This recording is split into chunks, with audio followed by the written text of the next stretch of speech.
सुषमा और अनुपमा दो सहेलियां थीं। दोनों पढ़ने में बहुत तेज थीं। उन दोनों में कॉलेज में फर्स्ट आने की हमेशा होड़ लगी रहती थी।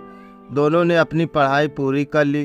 कुछ समय के बाद उन दोनों के घर में शादी की बात की जाने लगी। अनुपमा बहुत महत्वाकांक्षी लड़की थी। वह चाहती थी कि उसकी शादी किसी बहुत ही अमीर लड़के से हो, जबकि सुषमा को किसी साधारण लड़के से शादी करने में कोई समस्या नहीं थी। अनुपमा की शादी एक बड़े नेता के बेटे से हो गई। सुषमा की शादी एक सैनिक से हो गई। कुछ समय बाद दोनों मां बन गई।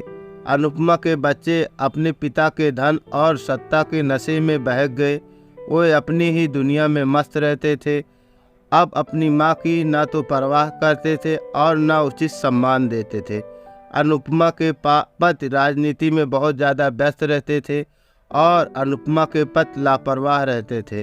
अब अनुपमा के पास सब कुछ था, सत्ता भी और पैसे भी, लेकिन उनके पास ना तो परिवार की खुशी थी और ना ही सुख शांति। सुषमा के पति कभी सीमा पर तैनात रहते थे तो कभी किसी और स्थान पर। इस कारण सुषमा और उसके पति अक्सर दूर रहते थे, लेकिन दोनों के बीच बहुत प्यार था और वे दोनों एक दूसरे को अच्छे से समझते थे, एक दूसरे से बहुत प्यार करते थे। सुषमा के दो बच्चे थे, एक लड़का और एक लड़की। सुषमा ने अपने बच्चों को संस्कारवान और समझदार बनाया था। सुषमा ने उनकी ज़रूरतें तो पूरी की, लेकिन उन्हें ज़रूरतों और फिजूल खर्ची के बीच का अंतर भी समझाया था। सुषमा ने अपने बच्चों को आज़ादी तो दी थी, लेकिन उन्हें अनुशासन की सीमा में रहना भी सिखाया था। दूसरी ओर अनुपमा के पास सब कुछ होते हुए भी कुछ भी नहीं था, न सुख, न शांति, न अपनापन और न किसी बात का गर्व। समय बीतता गया। एक दिन खबर आई कि सुषमा के पति ने सीमा पर आतंकवादियों से लड़ाई करते हुए युद्ध में वीरगति पाई। सुषमा पर तो दुखों का पहाड़ टूट पड़ा। सरकार द्वारा शहीद सैनिकों को दी जाने वाली पेंशन और आर्थिक सहायता के कारण सुषमा को कोई आर्थिक दिक्कत नहीं हुई, लेकिन वह फिर भी खुद को थोड़ा अकेलापन महसूस करने लगी। एक दिन अचानक अनुपमा सुषमा से मिलने आई। दोनों ने एक दूसरे का हाल चाल पूछा। अनुपमा सुषमा को यह बताने लगी कि कैसे पैसा और ताकत होने के बावजूद कैसे वह अकेली पड़ गई हैं, कैसे अनुपमा नाम मात्र की सुहागन रह गई हैं। अनुपमा ने सुषमा से कहा, तुम तो विधवा होते हुए भी सदा सुहागन रहोगी, क्योंकि तुम्हारे पास तुम्हारे पति के प्यार की सुनहरी यादें रहेंगी।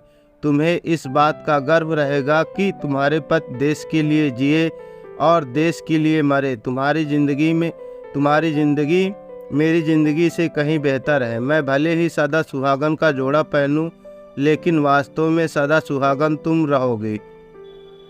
तो दोस्तों, उन लोगों की मदद कीजिए जो देश के लिए मरने के लिए तैयार है। आप धन संपन्न हैं या शक्ति संपन्न हैं, तो आपकी निष्ठा अपने देश के प्रति होनी चाहिए, अन्यथा आप खुद को सुरक्षित रखने के चक्कर में अपने देश से गद्दारी कर बैठेंगे। अगर देश सुरक्षित रहता है तो आप फिर से धन कमा लेंगे, लेकिन अगर देश विदेशी आक्रमणकारियों या बुरे लोगों के चंगुल में फंस जाता है तो आपकी संस्कृति और परंपराएं दूषित हो जाएंगी और आने वाली कई पीढ़ियां गुलामी की मानसिकता से विकृत हो जाएंगी।